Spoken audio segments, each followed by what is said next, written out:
John Lennon spent the last years of his life stripping music down to truth. No polish, no myth, no comforting lies. He had already rejected stadium rock, excess, and celebrity worship long before punk exploded. So when punk finally arrived, raw, confrontational, and unapologetically honest, it didn't contradict Lennon's beliefs. It completed them. Where the Beatles once challenged pop, punk challenged power. Where Lennon demanded honesty, punk delivered it without compromise. These are 10 punk songs that would have sounded to Lennon like the real revolution. Not slogans, not fashion, but confrontation in its purest form. We start at the edge. Number 10, Rise Above, Black Flag.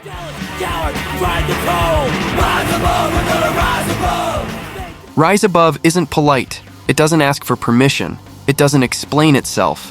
And that is precisely why John Lennon would have understood it. Released in 1981, the song rejects the idea of approval altogether. The lyrics aren't complex, but they aren't meant to be. They're defiant instructions. Ignore the system, ignore the pressure, ignore the crowd telling you who to be. That mindset mirrors Lennon's post-Beatles philosophy more than any polished political anthem ever could. What would have struck Lennon most is the refusal to decorate the message. The sound is abrasive. The vocals are confrontational. There's no attempt to soften the anger for radio. Rise Above doesn't preach peace. It demands autonomy. Lennon had long believed that rebellion had been commercialized. Punk, especially songs like this, tore that commercialization apart. It replaced slogans with survival, resistance with persistence.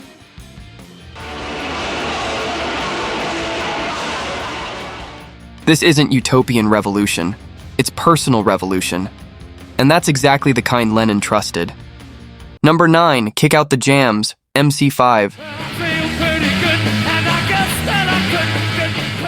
Kick Out the Jams predates punk's explosion, but in spirit, it is punk. And John Lennon would have recognized that instantly. Recorded live, chaotic, and deliberately confrontational, the song opens by shattering decorum before a single note settles. It's not rebellion wrapped in metaphor. It's rebellion shouted straight into the microphone. That mattered to Lennon. By the late 1960s, he had grown suspicious of art that hid behind cleverness. He wanted truth delivered without manners.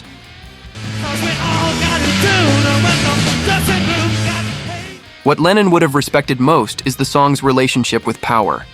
MC5 weren't criticizing society from a safe distance. They were provoking it, daring authorities to react. The band's ties to radical politics, their open hostility towards censorship, and the song's infamous banning all aligned with Lennon's own clashes with governments and institutions in the early 1970s.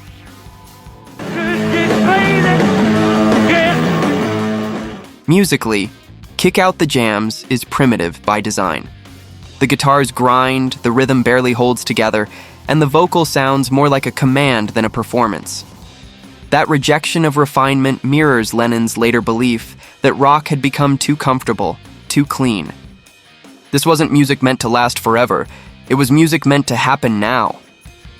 And for Lennon, that urgency, not polish, was the real revolution. Number 8, Search and Destroy, The Stooges. I'm a streetwalking cheetah with a hat full of napalm. Search and destroy is what happens when alienation stops asking questions and starts making demands. And that shift would have resonated deeply with John Lennon. By the early 1970s, Lennon had abandoned abstraction. He wanted clarity, confrontation, and honesty that bordered on discomfort. Search and Destroy delivers exactly that. The song doesn't explain its anger, it inhabits it. There's no storyline, no metaphor to soften the blow.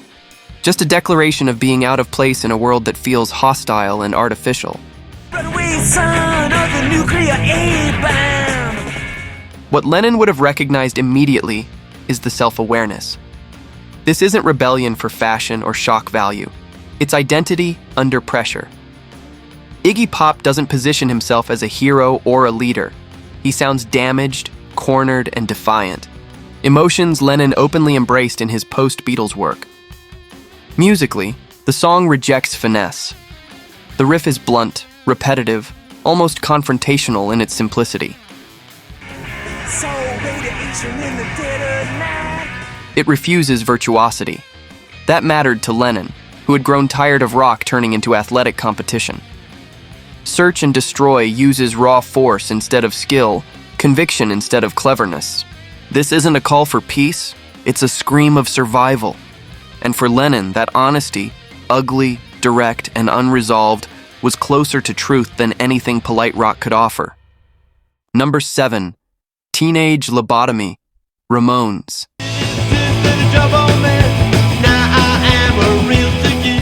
Teenage Lobotomy sounds simple on the surface, fast, loud, almost cartoonish. But John Lennon would have heard something much darker underneath. The song isn't really about medicine or madness.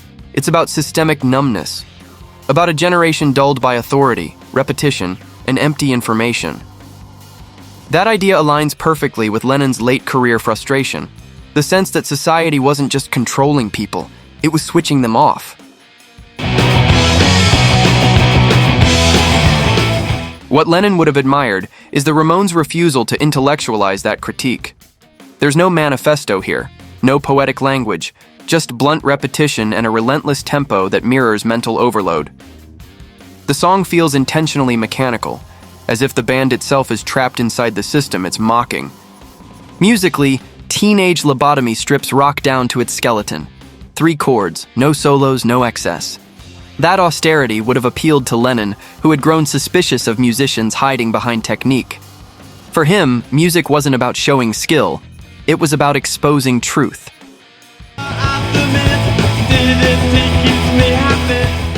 The Ramones didn't ask listeners to think harder, they forced them to feel emptier. That emotional punch, the sense of being processed, reduced, and disconnected, is exactly the kind of social criticism Lennon believed mattered most. Not hope, not dreams, just reality, stripped bare. Number 6. Blitzkrieg, Bop, Ramones.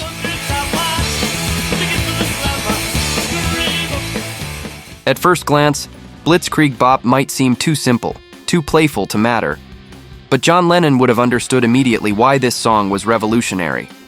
The famous chant isn't about unity in the sentimental sense, it's about collective release. A crowd shouting together not in harmony, but in defiance. Lennon had spent years watching mass culture turn participation into passivity. Blitzkrieg Bop reversed that. It didn't invite listeners to admire it. It demanded they join it. What Lennon would have respected most is the song's absolute rejection of hierarchy. No guitar heroics, no studio tricks, no lyrical cleverness. Just speed, volume, and momentum. It strips rock music back to instinct, the same instinct that powered early rock and roll before it became bloated with ego and excess. The Ramones weren't pretending to be dangerous. They sounded dangerous because they didn't care how they were perceived. That attitude echoed Lennon's belief that authenticity mattered more than sophistication. Punk, in this moment, wasn't rebellion as ideology. It was rebellion as behavior. Blitzkrieg Bop doesn't argue its case. It overwhelms. For Lennon, that was the point. Music didn't need to explain why the system was broken. Sometimes it only needed to knock the door down and shout. Number 5, Complete Control, The Clash.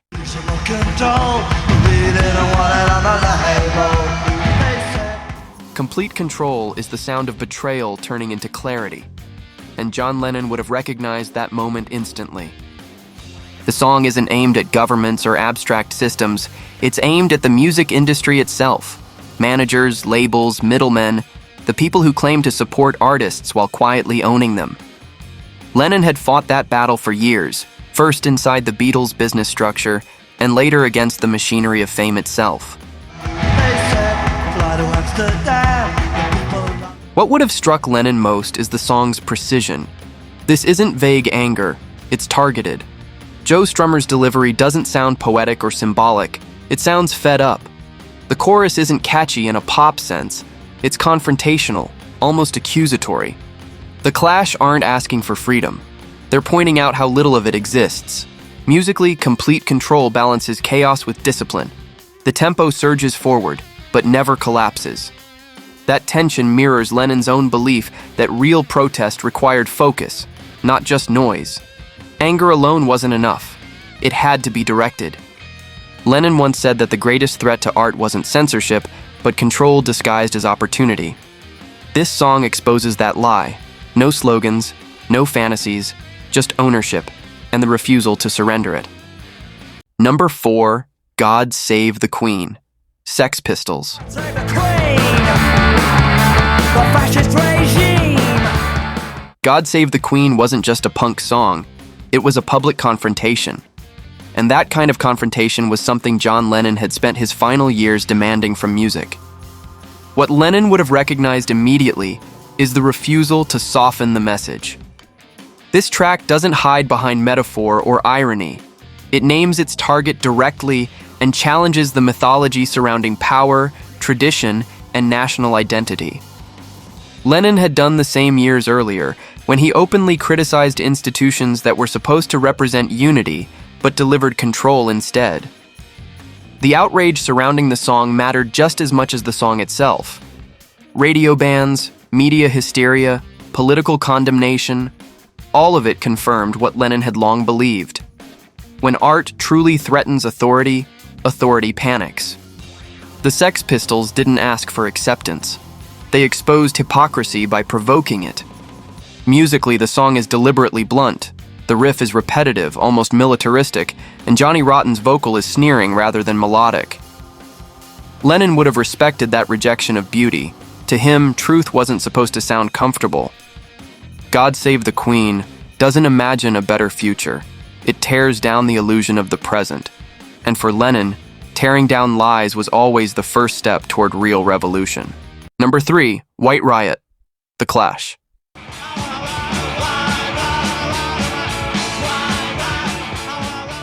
White Riot was not a call for chaos. It was a challenge. And that distinction is exactly what John Lennon would have understood. When The Clash released the song in 1977, it was widely misunderstood as an anthem of racial provocation. In reality, it was the opposite. Joe Strummer was calling out white youth for their political apathy, asking why anger only seemed legitimate when it came from the oppressed, and why those with privilege refused to direct their frustration at the systems exploiting them too. That question sits perfectly within Lennon's worldview. By the early 1970s, Lennon had grown tired of passive protest and empty slogans. He believed revolution wasn't about identity. It was about awareness and action.